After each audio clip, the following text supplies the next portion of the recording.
Neat నుంచి UPSC వరకు పరీక్షల్లో పేపర్ లీకులు, అక్రమాలకు అడ్డుకట్ట వేసేందుకు కేంద్ర ప్రభుత్వం కీలక నిర్ణయం తీసుకుంది. పరీక్షల్లో మోసాలకు సంబంధించిన కేసుల విచారణ కోసం ప్రత్యేక ఫాస్ట్ ట్రాక్ కోర్టులను ఏర్పాటు చేయాలని కేంద్రం యోచిస్తోంది. ఈ మేరకు చట్ట సవరణ కూడా చేయనుంది. ఇలాంటి వ్యవహారాల్లో వేగవంతంగా విచారణ జరగకపోతే విద్యార్థులు, నిరుద్యోగులకు న్యాయం జరగడంలో కాలయాపన జరగనుందని సర్కార్ గుర్తించింది. దాంతో ఫాస్ట్ ట్రాక్ కోర్టులను ఏర్పాటు చేయాలని నిర్ణయించింది.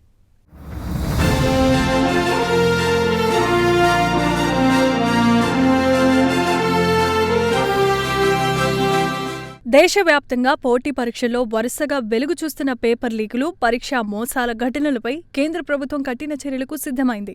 2024లో తీసుకొచ్చిన public examinations prevention of unfair means చట్టం కింద నమోదయ్యే కేసులను వేగంగా విచారించేందుకు ప్రత్యేకమైన ఫాస్ట్ ట్రాక్ కోర్టులను ఏర్పాటు చేసే ప్రతిపాదనపై కేంద్రం పనిచేస్తోంది.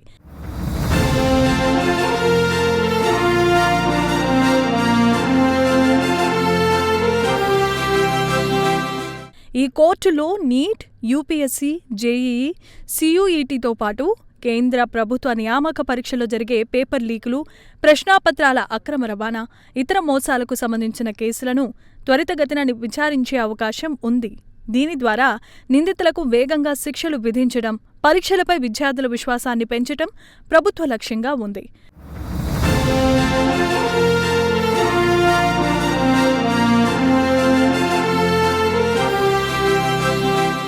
2024 చట్ట ప్రకారం పరీక్షాపత్రాల లీకులు, అలాంటి మోసాలకు పాల్పడిన వారిపై కఠిన శిక్షలు, భారీ జరిమానాల నిబంధనలు ఇప్పటికే అమల్లో ఉన్నాయి.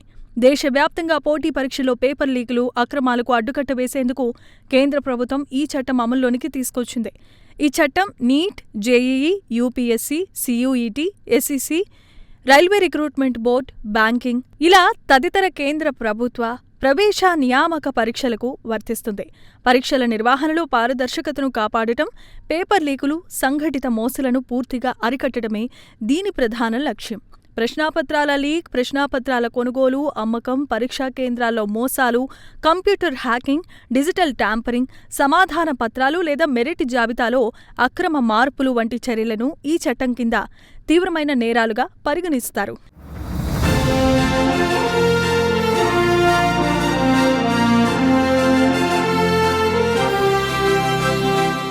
వ్యక్తిగతంగా నేరానికి పాల్పడిన వారికి 3 ఏళ్ల నుంచి 5 ఏళ్ల వరకు జైలు శిక్ష, 10 లక్షల రూపాయల వరకు జరిమానా విధించే అవకాశం ఉంది.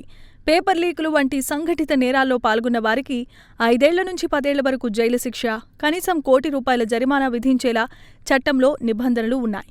అయితే ఇప్పుడు దీనిని మరింత పటిష్టవంతంగా అమలు చేయబోతున్నారు. పరీక్షా నిర్వహణ సంస్థలు లేదా ఏజెన్సీలు అక్రమాలకు పాల్పడితే వాటిపై కఠిన చర్యలు తీసుకోవడంతో పాటు ప్రభుత్వానికి జరిగిన ఆర్థిక నష్టాన్ని కూడా వసూలు చేసే వెసులుబాటును ఈ చట్టం కల్పించింది. విద్యార్థుల భవిష్యత్తును కాపాడుతూ పరీక్షల విశ్వసనీయతను పెంచడమే ఈ చట్టం యొక్క ప్రధాన ఉద్దేశంగా కేంద్ర ప్రభుత్వం చెబుతోంది. ఇప్పుడు ప్రత్యేక కోర్టుల ఏర్పాటు ద్వారా ఆ చట్టాన్ని మరింత సమర్థవంతంగా అమలు చేయాలని కేంద్రం భావిస్తోంది.